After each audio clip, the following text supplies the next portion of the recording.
Dyjhicon was a poor, unfortunate man who owned only 2 goats and a cow. His wife was ambitious and constantly irritated him with her demands. "You need to go out and work," she would often say. "I want a new house, new dresses, oxen, sheep, a horse, and a wagon." Tired of her endless complaints and scolding, Dyjhicon one day grabbed his big stick and drove the cow out of the house, muttering to himself, "I'd rather run away to the wilderness and die than stay with this difficult wife." This was exactly what his wife wanted. Dyjhicon fled into the wilderness, wandering aimlessly. When he was hungry, he milked the cow and drank the milk, and when he was tired, he rode on the cow's back. He was incredibly timid, a typical coward. Even the sight of a scurrying mouse was enough to make him tremble. Well, he thought, it's still better to be torn apart by wild animals than to be enslaved by a cruel woman. One day, as the cow was grazing in a green meadow, and Dyjhicon was lying down lazily, flies began to bother him. He cursed his wife and clapped his hands to kill the flies. Out of curiosity, he counted how many flies he had killed in one go, and to his surprise, there were 7. Feeling encouraged by this small victory, he took out his knife and carved these words onto his stick. "I am Dyjhicon. I have killed 7 with 1 strike." Proud of his accomplishment, he mounted his cow and rode away. After a long journey, he came across a lush green meadow with a magnificent castle surrounded by an orchard at its center. He let his cow graze in the meadow and settled down for a nap. Unknown to Dyjhicon, 7 brothers lived in that castle.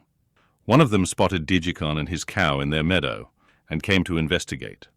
As Dyjhicon slept, his stick stood nearby. The man approached and read the inscription, which terrified him. "What a hero," he thought to himself. "He's killed 7 men with 1 strike. He must be incredibly brave to sleep here so carelessly. Such courage and boldness to come this far without weapons, a horse, or companions. This man must be a great warrior." The man hurried back to inform his brothers about what he had seen. All 7 brothers came to pay their respects to the unknown hero and invite him to their home. As they approached, their footsteps startled the cow, which began to leap and bellow. The noise woke Dyjhicon, who, seeing 7 men standing before him, was terrified. He snatched his club and stood aside, trembling. The brothers, misinterpreting his fear for anger, thought he was trembling with rage and might kill them all with 1 strike of his stick. They began to apologize profusely for disturbing his rest.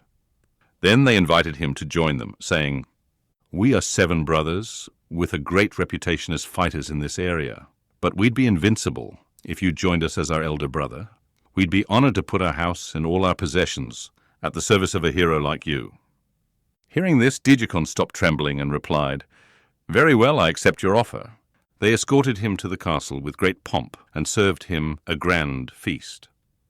All 7 brothers stood before him with their arms folded across their chests, waiting for his permission to sit. Dyjhicon was extremely nervous, his heart pounding as he tried to figure out how to escape this perplexing situation. The 7 brothers mistook Dyjhicon's silence for wisdom, thinking he was such a great sage that he didn't even bother to look at them. They began to cough softly to get his attention. Startled by his internal fear, Dyjhicon suddenly shook his head. The brothers interpreted this as permission to sit. After the banquet, they asked him, "My lord, where have you left your horse, weapons, and servants? Shall we fetch them for you?" Dyjhicon, thinking quickly, replied, "Horses and weapons are for timid men. I've never needed them. I only use them for great battles. As for servants, I don't need them either. All men are my servants. As you can see, I've come this far with just a cow and my stick. I am Dyjhicon, and I've killed 7 with 1 strike." The brothers' admiration for Dyjhicon grew daily.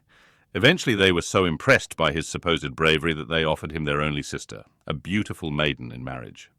Dyjhicon knew he was unworthy but couldn't refuse. "Well," he said, trying to sound nonchalant, "since you insist so earnestly, I'll do you the favor of marrying her."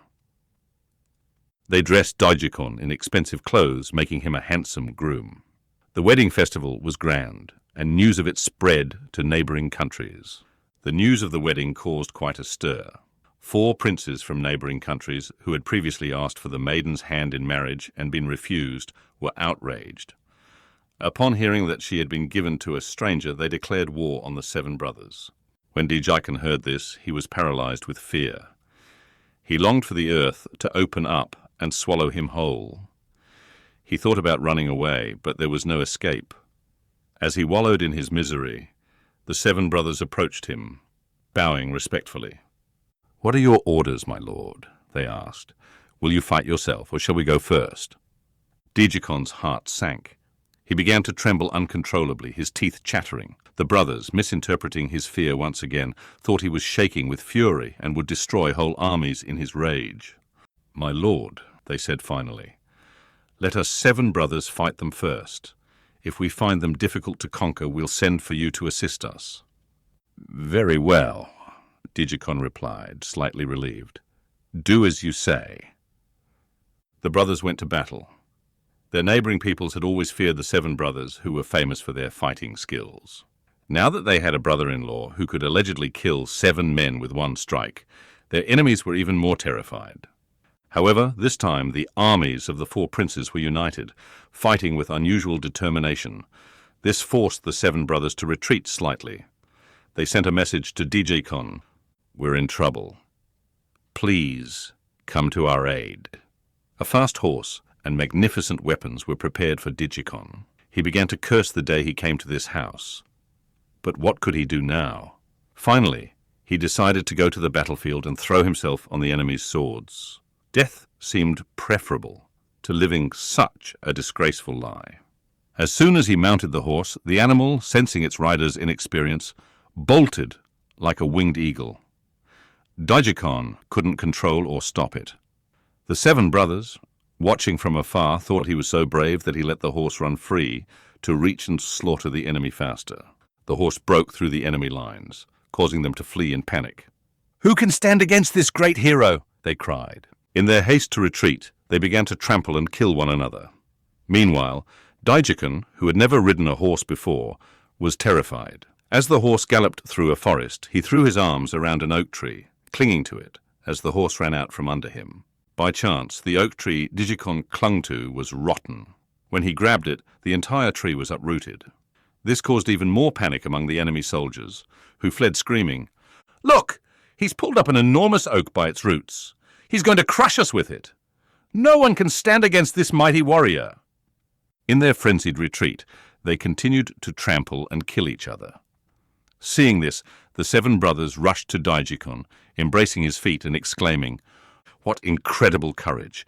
What a magnificent victory!" They brought Dyjhicon home with great pomp and glory. The 4 princes who had waged the war were thoroughly humiliated. They sued for peace and to gain Dyjhicon's favor. Each sent him lavish gifts, 1,000 ewes with their lambs, 10 mares with their colts, and other costly offerings. And so, through an extraordinary series of misunderstandings and sheer luck, the greatest cowards became hailed as the greatest hero in the land. Dyjhicon, once a poor man with only 2 goats and a cow, now found himself wealthy, respected, and married to a beautiful princess, all because of a simple misunderstanding about some flies.